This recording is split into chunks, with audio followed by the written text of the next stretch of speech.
Medyo nawala ako sa sirkulasyon nung tinangka ko iligtas yung babae na sinasaniban ng maraming espiritu, masamang espiritu. Para bagang siya si Maria Magdalena. At yun din ang sabi niya, yung sa akin, parang yun din ang pakiramdam ko, ginagamit ako. Maraming bagay na mahiwaga na ang hindi nalalaman ng mga tao. Pero ipagpapaliban muna natin ito. Sa susunod na ipapaliwanag ko yung tungkol kay doon sa nagsalita ng ako ang daan, ako ang katotohanan at ako ang buhay. Ipapaliwanag ko yan dahil palalabasin, ipapakuan ko na talagang bulaan yan tao na yan. Na sinasamba ng buong mundo pero pero hindi nila alam kung anong klaseng pagkatao yan. Gusto ko muna kasi itong unahin kasi kaninang maga may nag-message sa akin na ito tungkol sa mga OFW. May isang nagtatrabaho sa Saudi. Ang sabi niya sa akin, pinaghahanda sila ng Philippine Embassy at mga consul sa lahat ng mga OFW na isecure nila maigi yung kanilang mga kanilang passport. Baka kung lumala daw ang gera sa pagitan ng Iran at Israel na kinakampihan ng US at France, ang Israel, samantala ang Iran naman ay itong Yemen.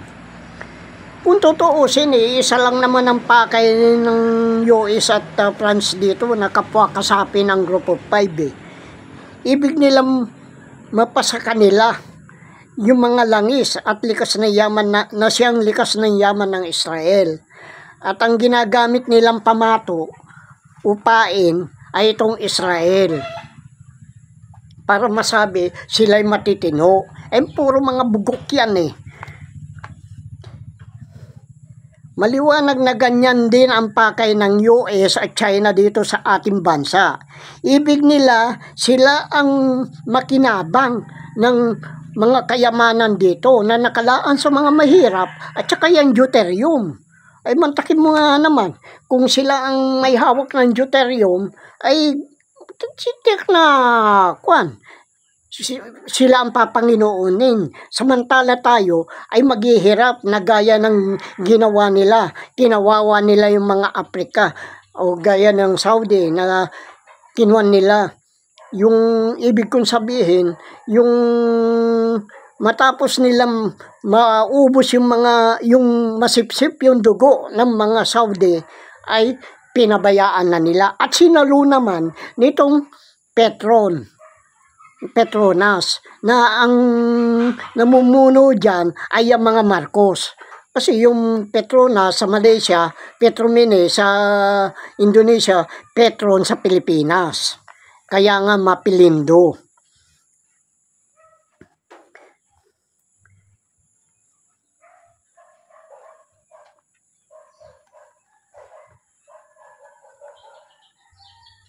Kaya ang ginagamit naman nilang pamato dito ay itong bugok na anak ni Marcos. Hindi naman yan ang tunay na anak ni Marcos Ang tunay na anak ni Marcos ay tinatago ni Trump. At ang tain naman ng China, ito si Duterte. Ilang exploration na nang ginanap ng dalawang superpower na ito. May natagpuan ba sila? Di wala. Kasi, napakahalaga. Bilang isang nasaryo ng Panginoon, ay hindi lamang yung paglalahad ng katotohanan na naging trabaho niya.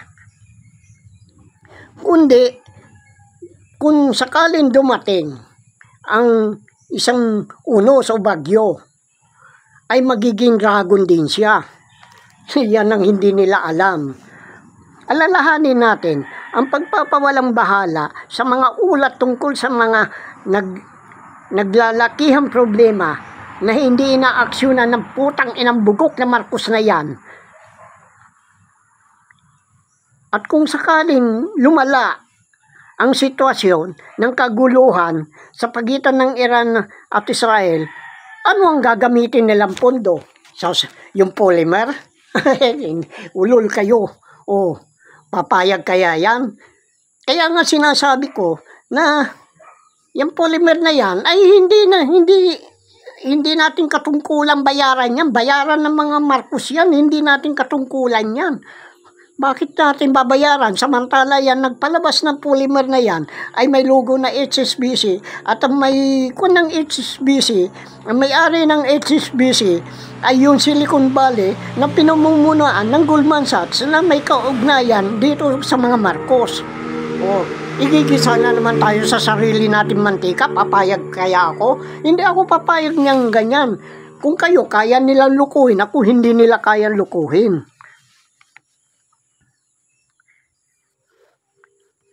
Kaya kawawa itong mga OFW pag naipit ito sa labanan. O, sapagkat ang korupsyon sa ating bansa ay talamak na tila walang kagamutan.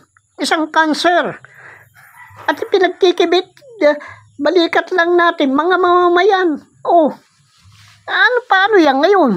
Kung pinagkikibit, balikat lang natin.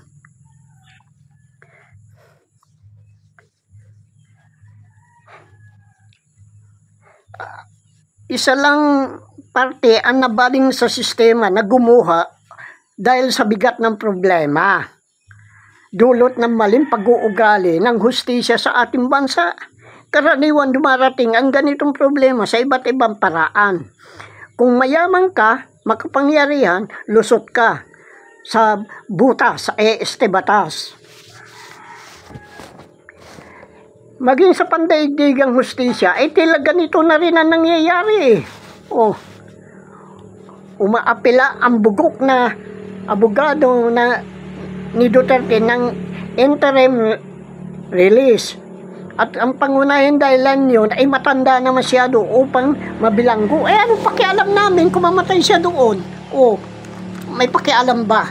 Anong pakialam namin? May pakialam ba siya nung kwan? May pakialam ba siya nung sabihan niyang estupido ang Diyos? O, kaya pasensya siya. Marapat lang pagdusahan niya ito. Di kaya nagtataka kung bakit nakikialam ang bugok na Trump. Yan sa nubabits na kwan, na Trump, na nag-aastang diktador na rin.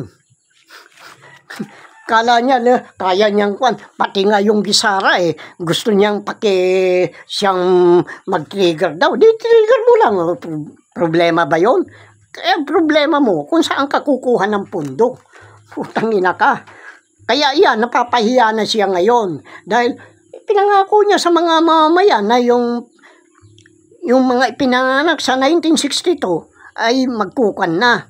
Mag-receive ng, tatanggap ng 5,000 dolyar kada buwan. O, kaya nga doon sa account ni Marcos O, yung account niya sa PNB ito 56747 1162. O, yung 62 na yun ang ikinuan na edad. Paano yan ngayon? Buhay ako. O, paano magagamit ni Trump yan?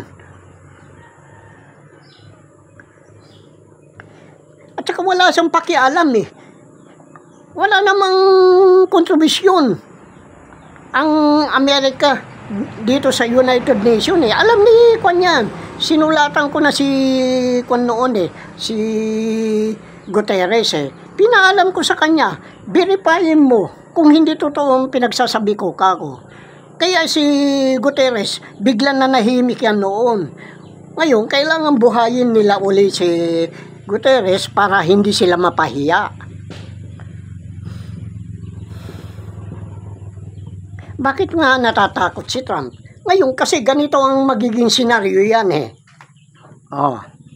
Kasi natatakot si Trump Ang gagawin yan, ikukuha nila sa interest ay interim release dadalhin sa bansa. Pero gumawa na ako ng sulat na ikinuwang ko na walang kung sino man bansa ang tatanggap diyan sa kwan na yan, sa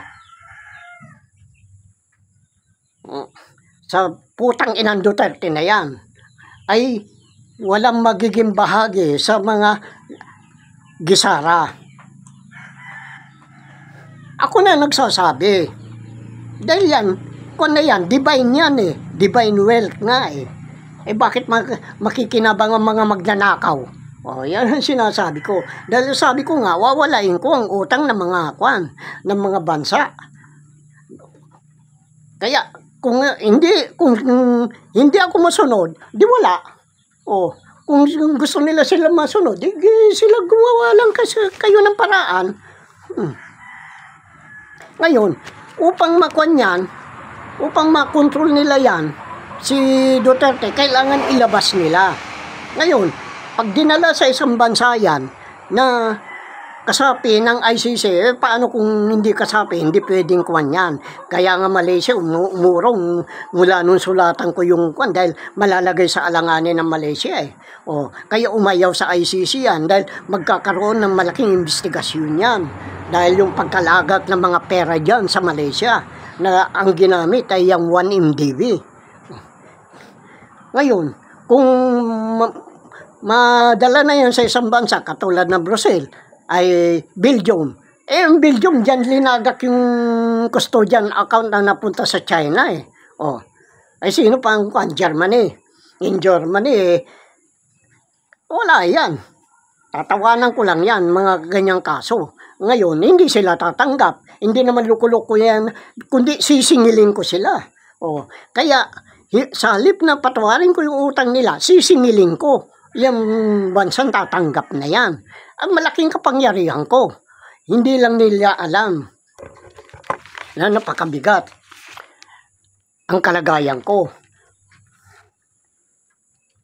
Kaya ngayon, si Trump ay lumalabas na diktador. Kaya tama yung sabi ng isang general doon sa yung nag-resign eh, na isa siyang pasis. Kasi pinaliwanag na niya gusto niya mangyari eh. Gusto niya makilala din na parang si Marcos eh. Na magnanakaw. Kaya magnanakaw din si Trump. Tao ng mga Marcos yan, maski nasisiping. Kaya nga yan ang gagawin nila, ilalabas nila. Upang makontrol nila, mahawakan nila, para hindi makakibo. Pero yan, ang totoo niyan, papatayin na nila yan. yan ang hindi alam ng bugok na Duterte. Tuwan-tuwa siya, nakukuhan. Akala niya, maliligtas siya. Kaya nga kumwari, may sakit siya na hindi na kuhan, ulol, putang ina ka. Ano sa akin kung mamatay ka dyan? Mabulok ka dyan, putang ina ka. Maski na humihinga. Alam ko, hihinga-hinga ka na dyan, naghihingalo ka na, pero dyan ka lang sa kulungan. Ngayon, naghahanap ka ng paraan upang mamatay ka na. Hindi bibigay sa iyo yung kamatayan. Hanapin mo si kamatayan, pero hindi ibibigay sa iyo dahil marami kang kasalanan. Unang-una yun, sabihin mo ang salitang estupido ang Diyos. Pagkatapos pagtatanggol ito, mga bugok yung mga Duterte doon sa Davao, kumandidato, pinanalo pa nila. Kaya yung mga tiga Davao, wala silang kwan dito. Walang bahagi dito sa Divine Wealth for Humanity. Dahil yung pagsasalita niya na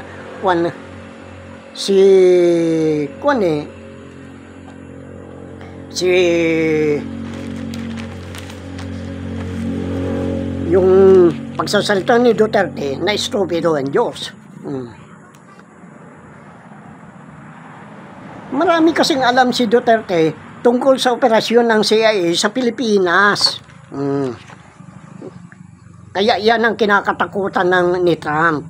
Kasi malalantad ng kawalang yaan ng Amerika eh. Kung wari, demokrasya, na ipapalaganap ang demokrasya, yan ang nakakabuti sa mga tao, sa mga sangkatauhan. Pero sila din ang numero 1 umaabuso ng demokrasya.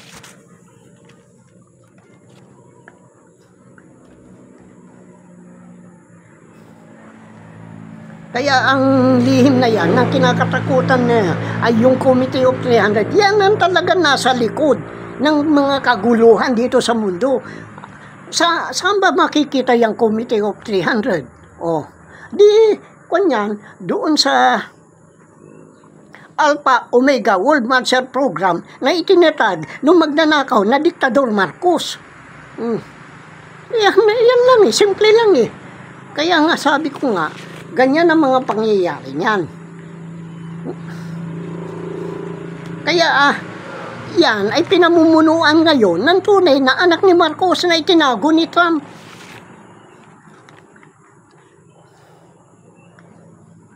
Dahil sa kawalang pondo, sabi nitong bugok na Robin Padilla, dapat nga sa iyo, mabuti na wala na yung silyo, kundi ididestino kita sa post office na tiga yung lahat ng silyo ipapahid sa dila mo eh. Kaya ka lang naman kumandidato, akala mo marami kang mananakaw eh. Oh. Wala. Kaya sila nagpalabas ng perang polymer.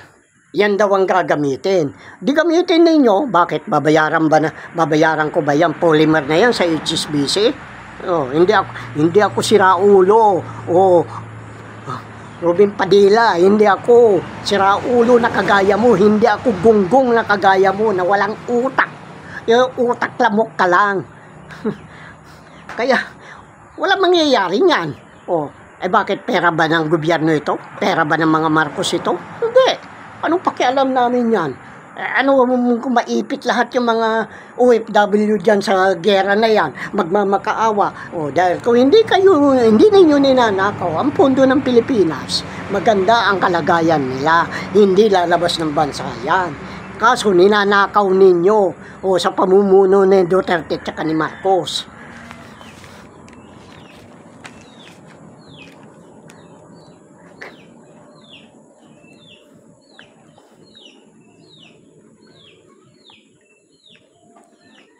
Kailangan mapag-aralan natin ang kanilang system pampolitical. Ito nga ang mga nag-aangkin dito na gustong angkinin yung mga kayamanan dito, yan China at US. Kailangan pag-aralan natin yung mga geopolitical nila. Kung hindi, mapapagaya tayo sa matinding kahirapan na nangyari sa South Africa. Lahat ng kinakam-kam nila. Kam-kam nga eh. Yung mga nila niyan. Yung mga likas na yaman ng mga Afrika. Pero yung mga Afrika, hanggang trabaho lang. Ganyan ang gusto mangyari ng putang inang Marcos na yan. Na tayo hanggang hanggang trabaho lang. Yan ang mga pinapangako, magkakaroon ng maraming trabaho. Ulol, putang ina nyo. Kunin nyo, gawin nyo. Pero ako, wala akong bubuksan. Anong pakialam ko kung mamatay lahat ng OFW doon? Sasabihin ninyo, wala akong puso. Bakit? Anong pakialam ko sa inyo? Ako matigas ang paninindigan ko. Hindi ako binabayang magdesisyon. Kaya kung mangyari yan, di tatawanan ko lang kayo. Bakit? Binoto nyo mga magnanakaw eh. Hindi ninyo sundin ang kagustuhan ko. Gusto nyo kayo masusunod. Ano pakialam ko sa inyo ngayon? Kung maipit kayo lahat doon, sino sisisihin ako ba? Kayo. Dahil alam na ninyo magnanakaw, binoboto pa ninyo. Sa buong akala ninyo, yayaman ng Pilipinas dahil si Marcos na ang nakaupo. Naka3 taon na. May nangyari ba? Wala. Nagkaroon ng mga exploration dito. Sinasabi na dito yung mga natural gas, mga kung ano-anong sinasabi ng exploration. May nangyari ba? May nakuha ba? Wala. Dahil yan, nakalaan yan. Para sa mga mahihirap, hindi sa mga putang ilang magnanakaw na yan.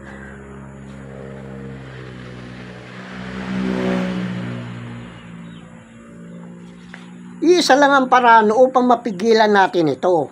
At ang paraan na ito ay para tayo nag-plus ng tae sa sa inidoro. Ipa-plus natin na yung kwan nila niyan, ang tigasalulang niyan, yung mga superpower yung tae natin, sila ang inilarawan kong mga inidoro. Yung mga yan, sila ang sasalo ng mga tae natin. Ang bigat ano. Kaya ba nila ako? Nag-iisa ako. Pero kailanman hindi ninyo ako makakaya. Yan sinasabi ko sa inyo. Maski na maraming military paaliligid yung mga intel paligid-ligid yan, tinatawanan ko lang yan. Mabuti nga ako, bantayan ninyo ako. Kasi kung talagang kanyan, kung talagang kaisa ko sila, ako binabantayan ng mga maharlikang general. Ginudiyos nila ako. Pero hindi ko ginagawa yan dahil ayaw kong pakinabangan ng mga magnanakaw yan. Hindi ba karamihan sa maharlikang general ay ang Iglesia ni Cristo? Putang ina nyo. Pagkatapos sasabihin ninyo, kayo lang maliligtas. Hindi, katanga-tanga nyo. Ang tulay na layunin ni Xi Jinping ay hindi yung muling ibangon ang komunismo.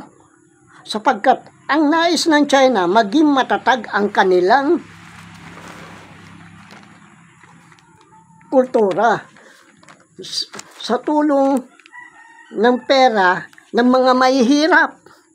Dito sa ating bansa, hindi yung pera ng yan. Kung saan sila kumuha. Kaya nga, saan sila kumuha ng US debt? Yung mga treasury note yan. Kundi ang nagmula sa magnanakaw na Marcos ang nagbigay. Hindi naman kasali sa gera yan China noon. Paano magkakaroon yan? Kaya napaka-liwanag niyan eh.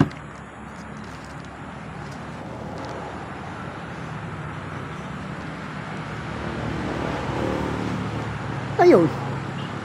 Kasi yung mga pera na yan, ang ginawa ni yung nag-imprenta ng dollar dito, 150 trillion. Saan napunta ang karamihan niya? Sa China. Sipin nyo Drilon. Kayo ang kumuhan dyan. Hindi kasama si Pinoy Panahon ni Pinoy ito Kaya tinakot ninyo si Kwan dahil ayaw pumayag ni Pinoy, kaya gumawa kayo ng senaryo para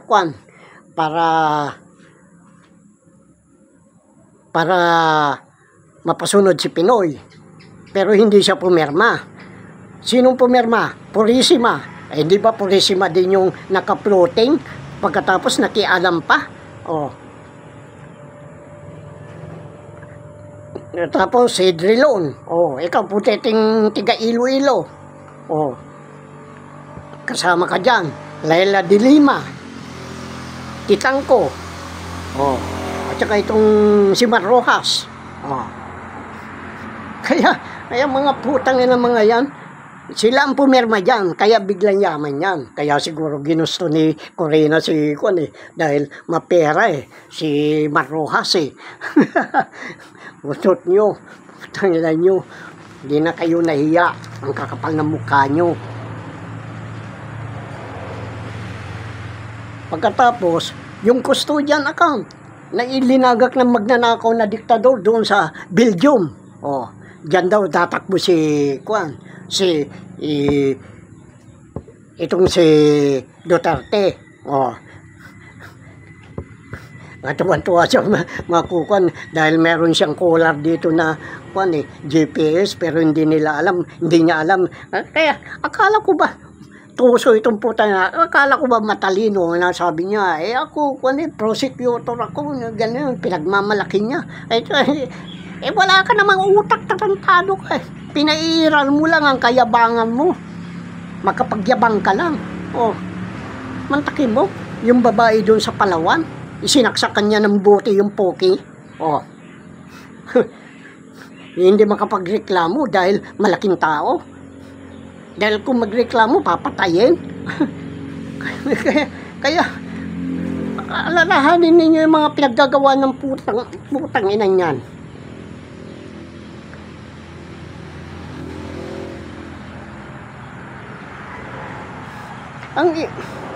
Marami akong naging kaibigang inchik, ngunit kaiba itong pananaw ni Siping eh. Upang huwag malantad, ang tunay na layunin ni Siping sa kanyang bayan ay ipinakulong niya si Jack Ma. Yan ang dahilan, dahil si Jack Ma pumapalag na hindi ganyan ang pagpapatakbo ng negosyo ng isang bansa. At yung may-ari nga nitong si Jack Ma ay yung Alibaba. Kaya maliwanag na ang pinamumunuan ni Siping ay isang shadow CCP na may nagdidikta sa kanya kung ano ang kanyang gagawin. Alangan naman na siguradong Marcos ito. Dahil yan ang nagkukuhan sa kanila.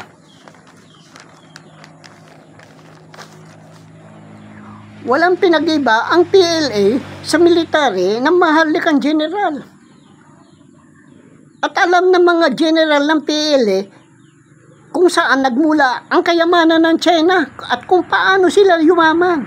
Hindi mula sa sariling sikap, kundi paano naging kurap. Kaya naging kurap ang kanilang PLA. Ganyan din ang AFP at PNP. Kaya kurap din. Anong binabalak nilang gawin ngayon? Ito. Ang ginawa ni Marcos at saka ni Sara Duterte, inipon nila yung confidential fund para hindi makagalaw ang intel ng military. Ang dami naglipa ng mga espya dito ng China. Kaya nga, bakit? Tore, putang ina ka. Ito para sa iyo, gago ka, kundi ka tanga. Ikaw, alam ko, pinupuntahan mo ko doon sa bundok, doon sa Aurora. Sabi niya, mga malaking tao yung nagpapasundo doon sa kaibigan ko. Gusto ninyong hawakan sa leeg. Nagkataon nandoon ako. Hinaharas na nung putang inang kapitan ng doon sa kanili, yung pulis doon, yung doon, hinaharas na nila yung kasama ko. Hindi lumitaw ako. Akala nila wala ako. Hindi ba? Nagpunta ka doon para kunin. Ngayon, nakikiusap ka. Nakikiusap ka. CIDG ka noon, ha? Nakikiusap ka doon sa kapatid ng kasama ko na samahan ka. Bakit ka natatakot sa akin? Baka upakan kita? Sampalin kita? Kaya nga, ang plano nila ngayon ay yung lahat ng confidential fund ay inipon nila para hindi makagalaw ang intel. Ngayon, sino nga hanap ngayon sa mga Afgan na sinasabi nyo? Yan ang sinasabi ko na magwahasik ng gulo. Kaya tinuturuan ninyo maghawak ng mga baril. Ito mga putang ina mga guerrilla forces na mga animal na yan, ang makikinabang dyan ay mga maharlikang general pa rin. Kaya wag ninyong papansinin yan si Merton. Putang ina, pagkatapos ikukuha ninyo si Hunasan, idinadawit ninyo si Hunasan, kwan yan. Hindi, ginagamit lang niya yung guardian na yan para sa kanilang political ambition. At gagawin tayong parang red guard na bawat isa ba nagbabantayan tayo. Ganyan ang takbo ng red guard noon doon sa komunistan China. Kapitbahay mo, babantayan mo. Yung kapitbahay mo, babantayan ka rin. Ganyan. Wala ang kalayaan. Ngayon, bakit hindi ninyo hanapin yung sinasabi kong Afgan? 400 na yan na tinatago. Ang alam ko yung sinabi ko tinago, iniwan ng mga Amerikano dyan. Hindi Afgan yan, kundi mga Taliban yan. Sila maghahasik ng gulo. Kaya tinuturuan yan para yung style MPA na naman ang gagawin. Para lalapit doon, magsusumbong, aabusuhin ng mga pulis, magsusumbong doon. Pagkatapos, tutulungan naman itong mga Afgan na ito. Kung wari, kukuhanan sila, kakanlungin sila, para pagbakbakin yan. Ganyan ang ginagawa ng maharlikang general na sarili nilang kababayan na pinapatay, gusto pinaglalaruan tayo. Sino ba ang sa inyong kwan? Browner. Ikaw, Tore, hindi ba ganyan ang kwan mo? Tangina ka. Talaga, marami kang satsat na kung wari nakikisaw-saw sa politika, wala ka. Kung wari isang general naman na pinupuna siya, bakit nakikisaw-saw? Mga style nyo, bulok. Sa akin, bulok yan. Hindi pwede yung utak ninyo. Dahil ako, pinag-aaralan ko kayong maigi. Kaya, kawawa lang ang kababayan natin. Anong ginawa ng kwan? Abusuhin ng pulis. Pag ginabuso ng pulis, kakampi sa MPA. Sasabihin ng MPA, sige, banatan mo, babakapang ka namin. Ikaw ang bumaril para makaganti ka. Ganyan ang kwan. Pag binaril ka, isa pa itong gawain nila Sasabihin nila, nung kwan, isinama ako doon sa Maragbale. Ang sabi sa akin nung kaibigan ko na reporter, pare mag-ingat ka dahil yan, pag kuwang ka niya, pag nandoon ka na, maglalabas sila ng dyaryo. Nakalagay doon sa isang kapsyon doon na ikaw wanted na ng military. Hindi ka na ngayon makababa. Kaya doon ka na ngayon. Gusto nila akong biyagin. Ako naman, kung tuso sila, mas tuso ako sa kanila. Dahil sasama ako. Pero pagkan, kakalas ako. Ayaw ako. Mari ba hindi sila sumunod sa akin kung ayaw ko? Sabi ko naman, kahit na mag-isa lang ako dyan, magkaligaw-ligaw ako dyan, hindi uuwi ako, di sinaman din nila ako pababa. yan ang mga trabaho niyan. Kaya, marami kayong hindi alam na sikreto ng mga maharlikang general. Sila ang numero 1 nakikinabang sa mga pera ng mga nakalaan sa mga mahihirap. Sino nakinabang ngayon? Di ba mga iglesia?